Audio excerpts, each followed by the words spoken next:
Welcome to Swiss homemade food. இன்றைக்கி சிம்பிளாக ஏதோ ரெசிபி வச்சு நம்ம பண்ணலாம், வீட்டில் இருக்கிற திங்ஸ் வச்சு அப்படின்ட்டு.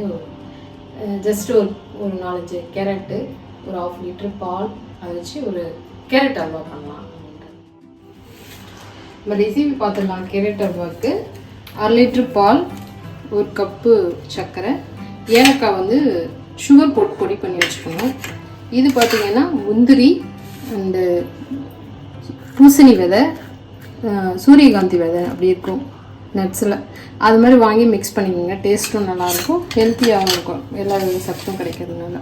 அதனால் நான் மிக்சடாக 3 போட்டிருக்கேன். இது வந்து ஒரு 1/2 கிலோ கேரட், இது மாதிரி தோலெல்லாம் சீவிட்டு வச்சுக்கோங்க. இதை வந்து நம்ம இப்போ துருவி எடுத்துக்கலாம்.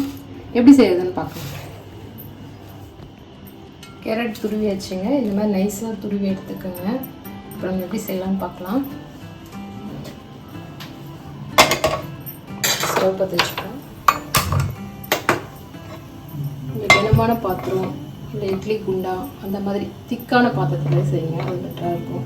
இது செய்யும்போது வந்து கலரிக்கிட்டே இருக்கணும்னு அவசியம் இல்லை. அல்வா மாதிரி நீங்கள் யூஸ்வலாக ஏதாவது சமையல் பண்ணும்போது அப்படியே இது பாட்டு ஒரு பக்கம் வதக்கி விட்டுட்டு இருந்தீங்கன்னா பால் சுண்டு அப்படியே விட்டுருலாம், அது பாட்டு ரெடி ஆகிடும். அல்வா மாதிரி உங்களுக்கு சிரமம் கிடையாது கேரட் அல்வா. பாத்திரம் சூடாயிடுச்சு. நெய் வந்து நான் இது ரெசிபியில் சொல்ல மறந்துட்டேன். நெய் வந்து ரொம்ப தேவையில்லை, ஒரு 2 ஸ்பூன் போட்டிங்கன்னா போதும். இந்த பருப்பு வதக்கிறதுக்கு, இல்லை உங்களுக்கு கொஞ்சம் நல்லா சாப்பிடுவீங்கன்னாலும் போட்டுக்கலாம். ஏன்னா ஹெவியாக இருந்ததுன்னா நல்லா இருக்காது, ஏன்னா மில்க் வர சேர்க்கணுங்களா. ஸோ இந்த நெய்யில் வந்து நட்ஸ் எல்லாம் வறுத்து எடுத்துட்டு ஒரு கேரட் போட்டு அதில் வதக்கிடலாம். சூடாயிடுச்சு.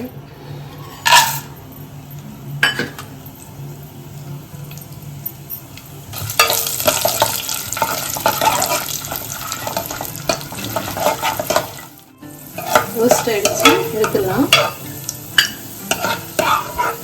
நீங்கள் பொரிக்கும் போது சூரியகாந்தி விதை மட்டும் கொஞ்சம் வெடிக்குங்க, அதனால் கொஞ்சம் கேர்ஃபுல்லாக பார்த்து போகணும். நட்ஸ் எல்லாம் வறுத்து எடுத்தாச்சு. அந்த நெய்லேயே வந்து இந்த கேரட்டை தூணது போட்டுக்கலாம். நெய் வந்து உங்களுக்கு உங்கள் விருப்பத்துக்கு தேவைதான், வேணும்னா அதிகமாக போட்டுக்கலாம். அதை மில்க்கு நம்ம சேர்த்து மில்க்லேயே மில்க்கு சுண்டி வரும் இல்லைங்களா, பால் கோவ மாதிரி வந்துடும். ஸோ அதனால் நமக்கு நெய் ரொம்ப தேவைப்படாது. அது பால் கூட வந்து 1/2 கிலோ கேரட்டுக்கு 1/2 கிலோ பால் ஊற்றிருக்கேன் நான். ஜாஸ்தியாக கூட ஊற்றி செய்யலாம், ரொம்ப நல்லாயிருக்கும். கம்மியாகவும் வேணும்னா மில்க்கு ரொம்ப தேவைப்படாது. சில பேர் ரொம்ப அவாய்ட் பண்ணிக்கலாம், கம்மியாக சாப்பிட்லான்னு நினைக்கிறவங்க ஒரு 1/4 லிட்டர் ஊற்றி செய்யுங்க, அதுவும் நல்லாயிருக்கும் டேஸ்ட். நீங்கள் எப்படி பண்ணாலும் டேஸ்ட் நல்லாயிருக்கும். இது வந்து கொஞ்சம் ஒரு 5 நிமிஷம் வதக்கினா போதுங்க, கலர் மாறிடும். கேரட் இப்போ கொஞ்சம் வதங்கிட்டு இருக்குங்க. இந்த டைமில் பார்த்தீங்கன்னா நம்ம பால் வச்சுக்கணும் இல்லைங்களா, அதை வந்து நம்ம ஸ்டவ்வில் வச்சு சூடு பண்ணிக்கலாம். பச்சை பால் ஊற்றக்கூடாது, பிரிஞ்சிடும். லைட்டாக சூடு பண்ணக்கூடாது, அதனால கொதி வந்தால் போதும். ஸோ இது வதங்குற இந்த 5 நிமிஷத்துலேயே அந்த பால் கொதிச்சிடும். நம்ம அப்படியே எடுத்து இது ஊற்றிடுவோம். வதங்கிடுச்சு. ஒரு 5 நிமிஷம் தான்.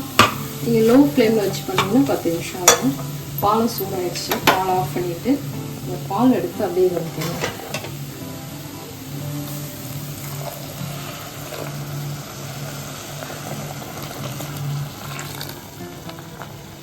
சில பேர் குக்கரில் வச்சு வேக வச்சு செய்வாங்க. குக்கரில் அப்படி அது செய்கிறத விட இது இந்த டைப் செஞ்சு பாருங்கள், நல்லாயிருக்கும். துருவிட்டு இது வந்து கலரிட்டே இருக்கணும்னு அவசியம் இல்லைங்க. ஏன்னா நம்ம திக்காக அந்த மாதிரி பாத்திரம் வச்சுட்டோம்னு வச்சுக்கோங்களேன், குக்கரில் அந்த மாதிரி வச்சிங்கன்னா கனமான பாத்திரத்தில் அடி பிடிக்காது. அந்த மாதிரி கிளறி அப்பப்போ ஒரு 5 நிமிஷத்துக்கு ஒரு முறை விட்டிங்கன்னா போதும். பால் நல்லா சுண்டணுங்க, அவ்வளோதான். கேரட் விட்டுரும். ஃபைனலாக தான் மற்ற சர்க்கரை இதெல்லாம் சேர்க்க போகிறோம். அப்படியே விட்டுருங்க, சுண்டி வரட்டும். ஒரு 5 நிமிஷத்துக்கு ஒரு முறை நம்ம கிளறி விடலாம்.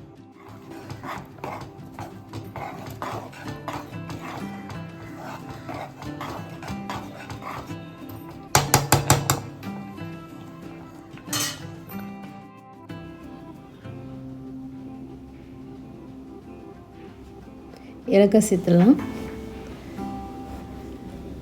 சுகர் போட்டுக்கலாம்.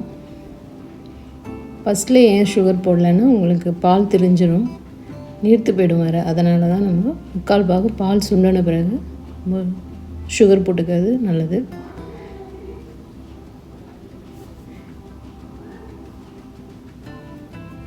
லைட்டாக கலரி விட்டுடுங்க.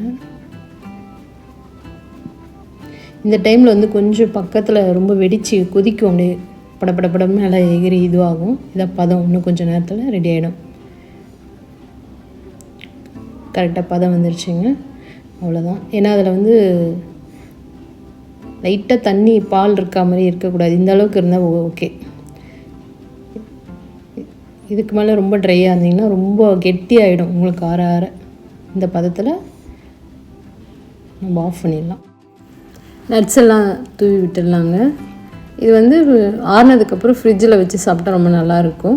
நட்ஸ் ஏன் போட்டு கலர்லன்னா உங்களுக்கு கிறிஸ்பியாக இருக்காது. நீங்கள் இந்த மாதிரி மேலே தூவி விட்டுட்டு ஃப்ரிட்ஜில் வச்சுட்டு நீங்கள் 2-3 நாள் கழித்து சாப்பிட்டிங்கனாலும் கூட கிறிஸ்பியாக நல்லாயிருக்கும் டேஸ்ட்டு. அதனால தான் நான் மேலே அப்படியே தூவி விட்டுருக்கேன். ஓகே, ரெடி ஆகிடுச்சு. எதிர்பார்த்த மாதிரி கேரட் அல்வா நல்லா வந்திருக்குங்க. நீங்கள் ட்ரை பண்ணி பார்த்துட்டு எனக்கு கமெண்ட் பண்ணுங்கள். நெக்ஸ்ட் வீடியோவில் பார்ப்போம்.